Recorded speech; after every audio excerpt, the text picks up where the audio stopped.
આપણે બનાવીશું તુરિયા પાત્રાનું શાક. એના માટે આપણે જોશે તુરિયા, બનાવેલા પાત્રા, કોથમીર, મરચું, પાણી, મીઠું, હળદર ને ધાણા જીરું અને રાઈ.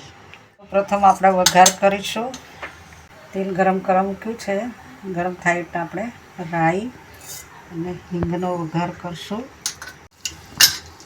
થોડાક આપણે વઘારમાં મરચાં નાખીશું, લીલા.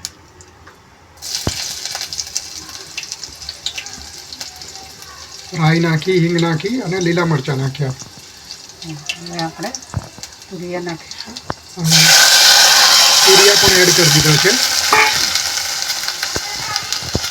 એને તુરઈ તરીકે હિન્દીમાં ઓળખવામાં આવે છે. મીઠું, હળદર, સ્વાદ અનુસાર મરચું, લીલા મરચાં બહુ તીખા છે એટલે આપણે લાલ ઓછું નાખીએ છીએ, અને ધાણા જીરું. મીઠું, મરચું અને હળદર અને ધાણા જીરું આપણે એડ કર્યું છે. હિન્દીમાં તુરઈ કહેવામાં આવે છે. ઇંગ્લિશમાં અને સ્પોન્જ ગોર્ડ, રીચ ગોર્ડ પણ કહેવામાં આવે છે. તુરિયા ચોમાસાનું શાક છે.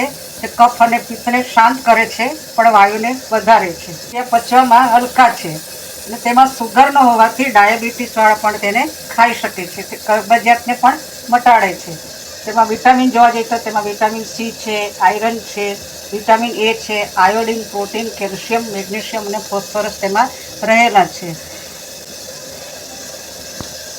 અને તે વાતને વધારનાર હોવાથી તેને પાત્રા સાથે બનાવવામાં આવતું હોય છે. થોડી વાર એને ચડવા દઈશું, બંધ કરી દઈશું, એને ઢાંકણું ઢાંકી દઈશું. નાના બનાવેલા હોય એના આપણે નાના કટકા કરી દઈશું. તુરિયા પાત્રાનું શાક બની રહ્યું છે. તો આ પાત્રા છે એને આપણે બનાવેલા જ હતા, તો નાના નાના એના પીસ કરી દઈશું. અને જો બનાવવાના હોય તો રોલ કરી અને આની ઉપર મૂકી દેવાનો, શાક ઉપર, તો પણ ચડી જશે.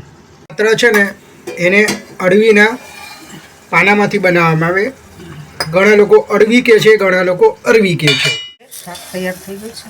તો હવે આપણું શાક તૈયાર છે. તુરિયા સરસ ચડી ગયા છે. તો હવે આ પાત્રા આપણે અંદર એડ કરી દઈશું. હવે આપણે એની પર કોથમીર નાખીશું. હવે ઢાંકી દઈશું.